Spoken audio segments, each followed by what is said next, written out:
Good morning, everyone. Welcome to Classic Game Room, the intergalactic space arcade engine room here, where a review is about to take place for Ikari III The Rescue on the Nintendo Entertainment System. And this cover artwork here is incredible. We've got sweaty dudes kicking people in the face, explosions, women being rescued, smoke, and bandanas. This, my friends, is the 80s on a game cartridge right here. And I'll be plugging this into my off-brand Nintendo. The Yobo FC Twin. Still working after all these years, unlike my NES. Like I said in the NES podcast, while I love the NES from the standpoint of nostalgia, and I respect it for what it did as a piece of hardware, it's not my favorite game system. However, I love the game library. So, I think it's important that you have a machine that plays the game cartridges, whatever machine works best for you. So, this guy's been going strong for quite some years now. Many years now. So, let's get started here with the CRT monitor.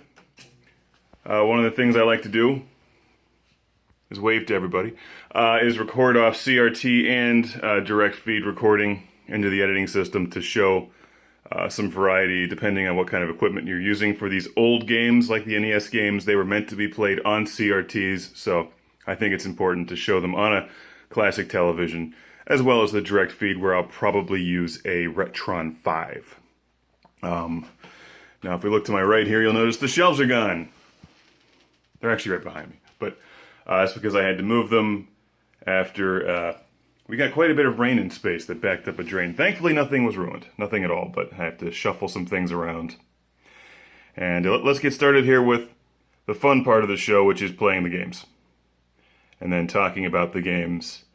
And, yeah, I'm going to get another cup of coffee first. I will be playing Ikari 3 with my Super Nintendo controller. The problem with the NES stuff, not the Super Nintendo, but the NES, is that they're expensive, and the pins, the connectors on the inside just don't last. So, nice. Got some cutscenes. And that's right, I'm wearing my Sega Genesis shirt while playing Nintendo. That dude works out. Look at those muscles. So, while the NES library is one of the best game libraries in existence, well, watch the podcast. Big fan of the NES library. Not so much the toaster anymore. Looks cool, though.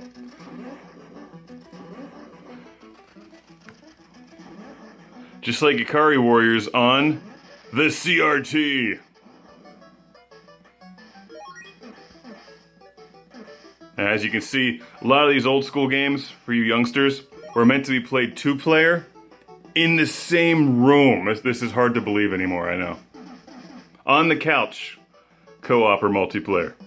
It feels so empty without some shelves behind me. Where's my wall of games and comic books when I need it? I mean, it's right there, but it's because I'm going to get a new one from IKEA and then put it on something so that water doesn't get under it and cause a complete mess. You'd think you wouldn't get water in space, but you'd be surprised. Alright, so the direct feed part of this, I'm going to record two different ways. I put the camera here, and then I shoot a wide shot back there, maybe get one more for coverage. And I've played this game before, so I'm pretty familiar with the game. Then I record it into the Retron, which is sitting right there. Then I mix it all together, and we'll go through the process. As a team here. It's a group effort. Alright. Remember, we're using the Super Nintendo controller, so the buttons are slightly different. Look, you just walk right into their face in this game and punch them in the head. So this is a bit different than the other Ikari Warriors games. Close-up camera angle here, which looks nice, especially with this sweet poster in the background. To record some actual CRT gameplay. And these games were meant to be played on CRT, and in many cases they look best on CRT, even though, like the actual NES hardware from the 80s, it's not the most convenient way to play these games. That doesn't mean it isn't the best, that just means it's not the most convenient. Because CRTs are big, they're heavy, and now that they don't make them anymore, they're expensive. In good condition, at least. I don't need all of these hearts at the beginning of the game. You can't defeat my bandana? Oh man, you did. But if you have the room, and maybe if you have a friend giving away a CRT, they are definitely cool to have. Check Craigslist. That's the kind of thing that people just give away. In fact, a lot of Goodwill stores won't even take them anymore.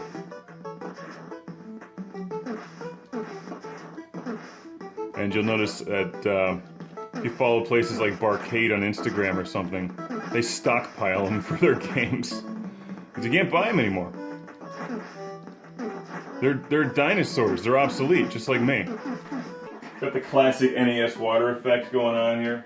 Now, even though we've gone through the entire game so far punching bad guys, we're now going to start shooting them. With this tank battle, remember, in Ikari Warriors 3, you can't shoot at an angle. And you can't shoot the tank until it decides to open up its defenses and let you shoot it. Woo! Get up here to this side. This reminds me of Blaster Master. I guess the music.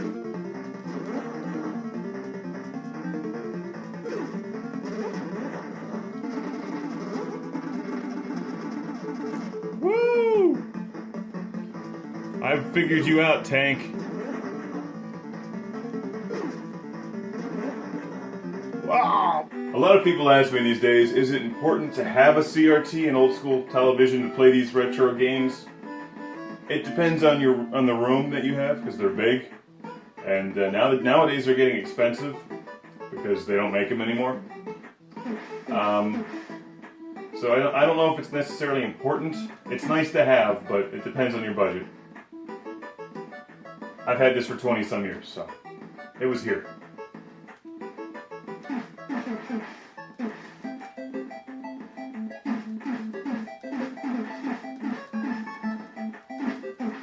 For convenience sake and for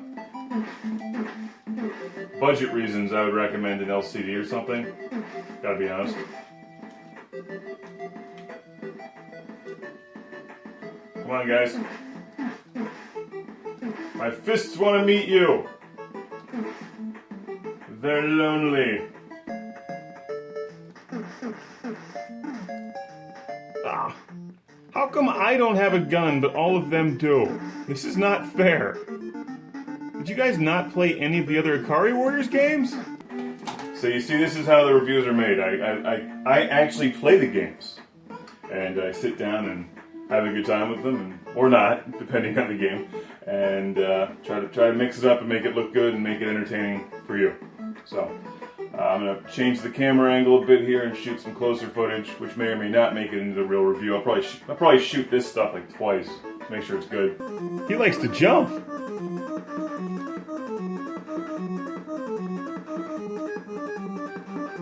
I like to jump. Whee! I'm now recording with some mood lighting. I like the light behind the TV effect. It helps actually bring the screen out a bit and just puts the TV in perspective so it's not floating in darkness. Wow, each level is very similar to each other. Except now the bad guys are bringing knives. I'm sorry, Ikari 2 is better than this one. It just is. I feel like they were running out of ideas with Ikari 3. What do you collect the diamonds for? Am I building a necklace for my friend? I'm rescuing you from a lack of fashion. Are they coming to surrender? Are they throwing bodies at me? Oh, this game just redeemed itself. Ah! This game is half-baked at best, but it does have its moments. This is a very interesting attack strategy here.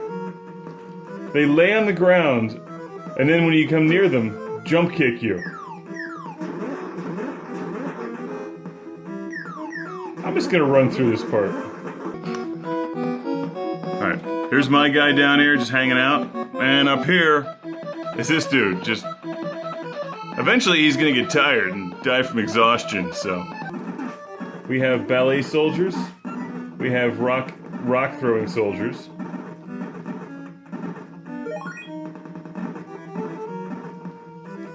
I kind of like the spin kick soldiers, except I'm just gonna ignore him, never mind.